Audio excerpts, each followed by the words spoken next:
This must be coming from the person who drove her, because we haven't been able to speak to her. She disappeared. Do we believe that?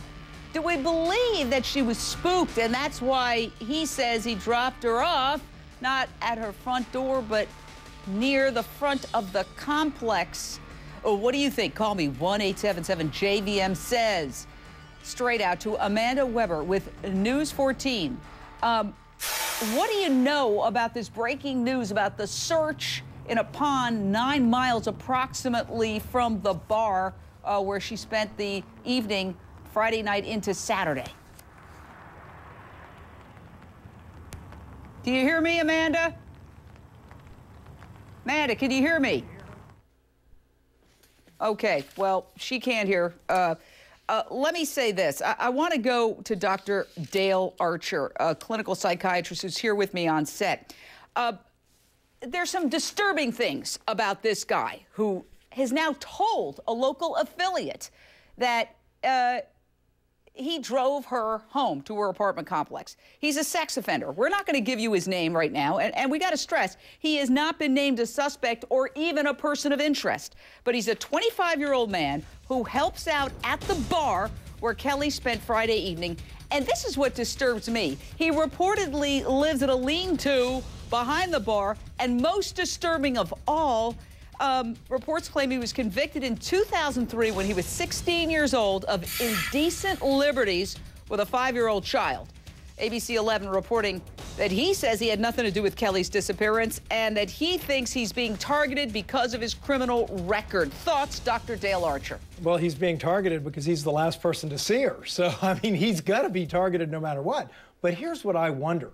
So she says she's spooked. And I wonder, is she spooked about something going inside the car, i.e. him, or is there something out there that she's spooked and she doesn't want to go all the way back to her place and wants to get out early? So I think that's a hugely important question. But, you know, at first I thought, wow, her intuition kicked in, said this guy was dangerous and wanted to get out of the car, but it could go either way. Well, my question is, was she spooked at all? I mean, everything is coming, Vikki Ziegler, from the word of this man, this registered sex offender who lives in a lean-to behind a bar. Right. I mean, there's no credibility at this point. We don't know. Nobody else has seen what happened to her after she left the bar. There has to be this full investigation, which is ongoing. We don't know exactly what happened to her. Was he the last person to see her? Did he actually drop her off in front of the complex, in front of her apartment? And most importantly, where did that text message come from? Her phone saying, "I'm home safely." That is a critical element. Did it come from the vehicle within which this sex offender dropped her off? Was it far away? Was it 9 miles away? That's a big question. All very good questions, and we're looking at a map there of some of the key points in this search for this beautiful,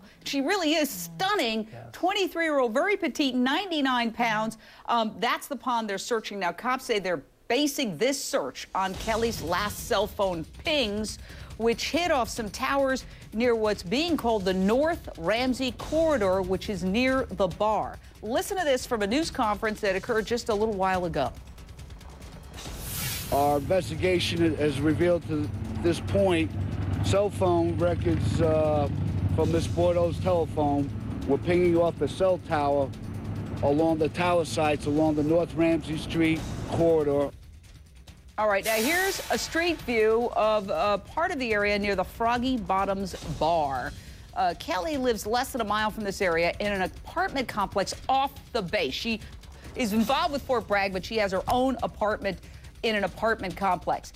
I want to go now, Amanda Weber, we've got you, News 14, and ask you, do you have any idea why authorities decided to search this pond, which is 9 miles away? And what do you know? We have so many questions. Have they found her cell phone? Have they found her purse? Have they found her ID? What do you know? Give us all the details you've acquired.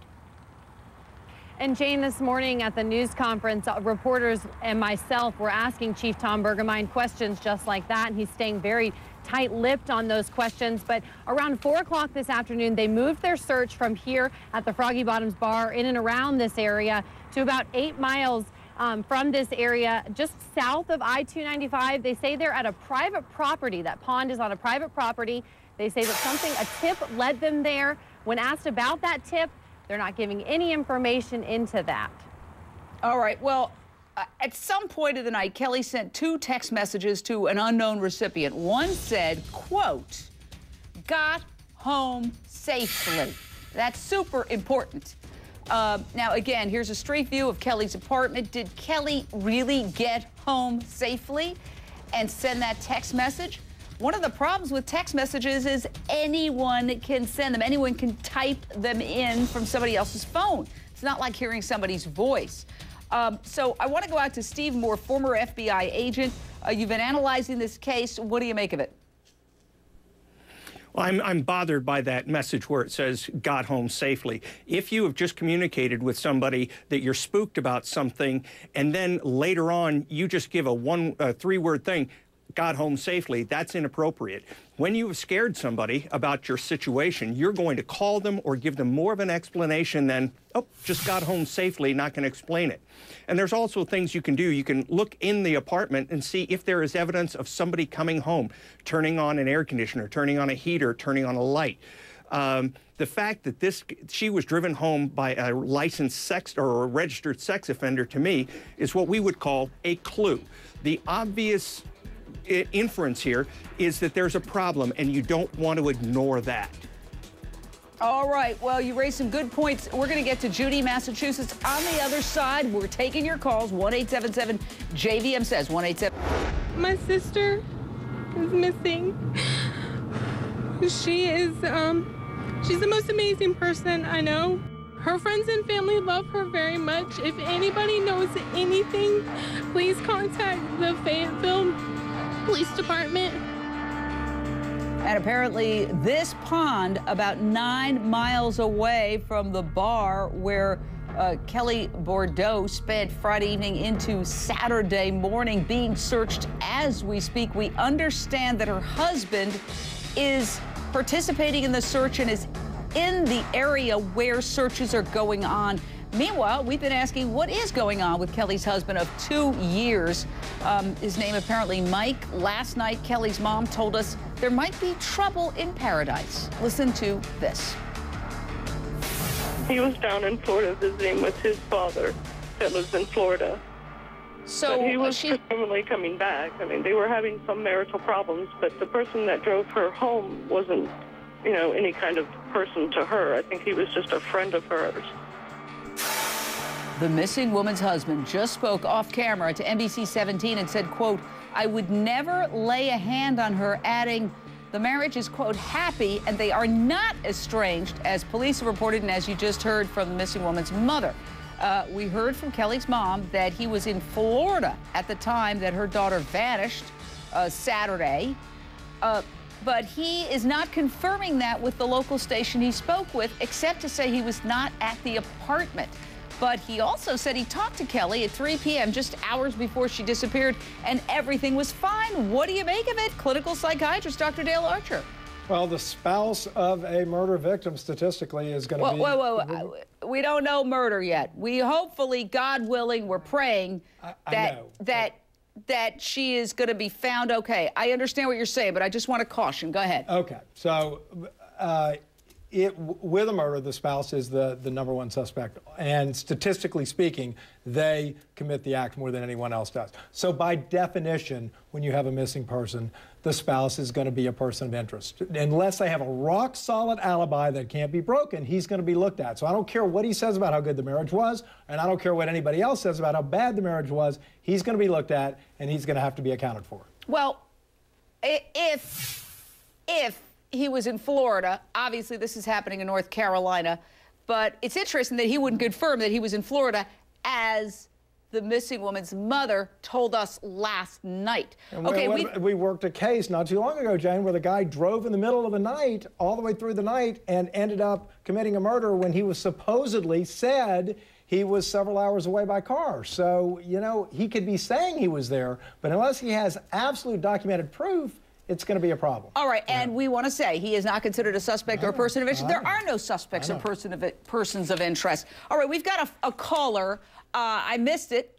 Anita, Shanita, Virginia, your question or thought. How you doing? Hi, thanks for taking my call. Sure. My question is, have the authorities searched this registered sex offender's residence or his car? He lives right behind the bar. Has anybody executed a search warrant in either of the two? Well, I can tell you, I don't know. That's an excellent question. I don't know whether those documents have been filed, but I can tell you the police were swarming all over that area. And Steve Moore, former FBI, the fact that it's a lean-to, I mean, it seems like something they could almost like peer into and see why somebody is living in a lean-to, according to published reports, is beyond me. They apparently help at the bar. By the way, we've been calling this bar on and off ever since the story broke, and we have not gotten through. The phone is busy. All right, your thoughts, Steve Moore? Well, I think the lean-to gives him less of an expectation of privacy. They could probably do more with on a search without a warrant than anywhere else. I would suspect that they're going to look through that with a fine-tooth comb and his vehicle. It surprises me that he has a lean-to and a vehicle. Yeah, there are so many unanswered questions here, Vikki Ziegler, family law attorney. Do you think, for example, that the husband, and again, you know, he may have been 1,000 miles away, should lawyer up just for his own protection or not? Absolutely, right away. I mean, at this point, and Dr. Dale Archer is 100% right, 25 to 30% of women that are killed are usually killed by their husband, boyfriend, or an ex. So you know that the police is looking at him. So if you were in Florida, I would say, Kelly's husband, you better go tell them, provide proof, whether you drove there, you took a plane there. Make sure that you can provide a stone-cold alibi that you weren't actually at this bar or near this bar when, in fact, this woman disappeared. Yeah, and again, we have no suspects in this case. On the other side, we're going to talk about how dangerous this area is and a recent rape, which raises the possibility of other suspects. I just can't imagine this is it's even happening right now. I'm so it's sorry. It's hard to believe. I just can barely function without knowing where my daughter is at this point. Our heart goes out to the mother of this missing soldier. Cops searching this pond as we speak. And I want to tell you, we were scheduled to speak to that mother tonight, as well as the sister of missing Kelli Bordeaux. And now they are not responding to our calls, and we hear that this search is going on. We see it's going on right now at the pond. We don't know, but certainly it's kind of ominous. We hope that it's not bad news, but we don't know. Something could be going on. Let's suffice it to say that. Judy, Massachusetts, your question or thought. Judy. Yes, hi, Jane. Hi.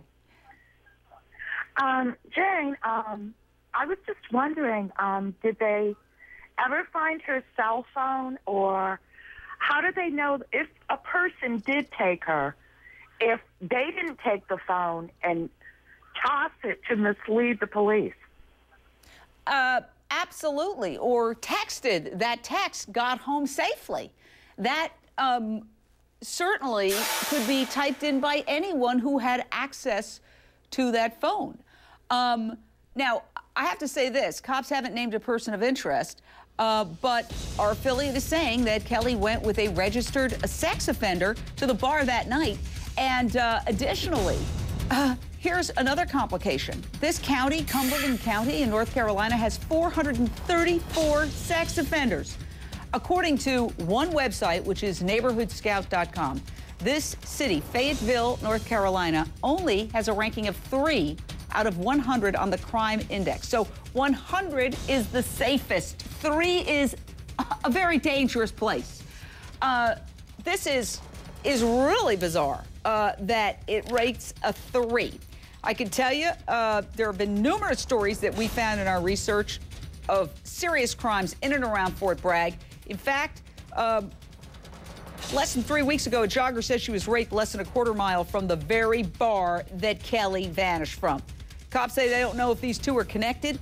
But again, here's something else that cops have to worry about. The possibility that nobody that we've mentioned heretofore is involved. And it's some rapist that was raping 3 weeks ago, Dr. Dale. Right. Well, you know, I did a search because when I saw this, I said, man, so many crimes around this military base. Is that common for all military bases? And the answer is no. I did a Google search on it. I couldn't find that anywhere else. So then I wonder, what is it about this area? What is it about this base? I don't know, but clearly you can get a persona for a region, and when you start having these crimes, you get copycats that are jumping in, and the next thing you know, it becomes an epidemic, and that looks like what we're dealing with here. And briefly, sometimes there's a false sense of security. Oh, a military base, just like a university. Or a police station across the street. That doesn't mean crimes don't occur right there. Of course they do. Anyone could be the person of interest at this point, interviewing surveillance cameras, who was at the bar, who saw her leave. These are all really important questions. Thank you, panel. Up next, a missing mom in Florida. I mean, at this point, I would assume that police have a complete timeline of everything they did. They're going to get the ticket stubs for the movie. And the question, obviously, is they have focused on this man. Well, again, we invite him on at any time or his attorney to talk. I have no idea what he was doing. He could have been at the movies with a double feature with the kids the whole night till dawn. But what do you make of it? Well, you're right. The police have said he's a person of interest. And then we hear this, that he has what sounds like a very good alibi, that he is with his own kids watching a movie. And then you have to wonder, well, why haven't we put all that together into, I don't understand. I mean, it really doesn't make any sense. I mean, a movie lasts an hour and a half. What happened after the movie is the question. You know, how long was the gap before she came home from her from the restaurant, wherein her car was found in the apartment complex, not in front of the apartment? Was there surveillance? Was she with anyone else at the time, this alleged man? We don't know. There's so many questions. So to say that he's a person of interest, but because he's got an alibi and went to the movies, that he's off the hook, I don't think so. I want to go to Najiva again. Do you have a message for the estranged husband of your missing sister? The only thing that I would tell him is that he should be thinking of his children all the time. And if he knows anything at all, just to think of his children. You know, the children, they need their mom. And if he loves them that much, then he needs to understand that that's the one thing that he can do for them. Find their mom, get their mom back. If he knows anything, he needs to say it. And he's now a person of interest, so the police are going to be asking him questions, and I hope he understands that this is the most important thing, to find her, From what you know, has he helped with the search? Has he been out there, like, pounding the pavement looking for her? No, not with us. I mean, we have done it ourselves, my family, my brother, myself. Friends of hers from high school have met with us. Friends that we haven't seen in years, co-workers have met with us, have walked the pavement, like you said, and gone through shopping centers around her house, distributing flyers, trying to keep the story alive, trying to look for her. And he hasn't been there. He hasn't been around. He hasn't shown that he's looking for her, at least not to us. If he is, I want to see it in the media too. I want to see somebody covering him, you know, showing that he's doing that, you know? I mean, he wants his children back. Does he want her back? Now, police executed search warrants at the Miramar, Florida home that Villette and Sid used to share, which is outside Miami. They took 28 items, bricks around a flower bed that had strange marks on them, bath towels, female shorts that had some kind of stain that might be blood. We don't know. They also seized a Bible from his white Jaguar and some paint scrapings from the same car. Steve Moore, what do you make of them, especially taking bricks around a flower bed? Some reporters outside the house claimed they thought they saw some kind of smear on those bricks. Yeah, their standard operating procedure isn't, oh, and don't forget the bricks. That had to be a very specific pull from them. They had to see something. They had to see something that is interesting enough to actually dislodge these bricks. There's something important there. The police have got more information than we have. They've heard about the movie. They're still interested in him. They know something we don't. And the things that they took, to me, are just an indictment that they've got something. All right. Well, I want you to know, Najivo, we're staying on top of this story. Please contact us if you have any new developments.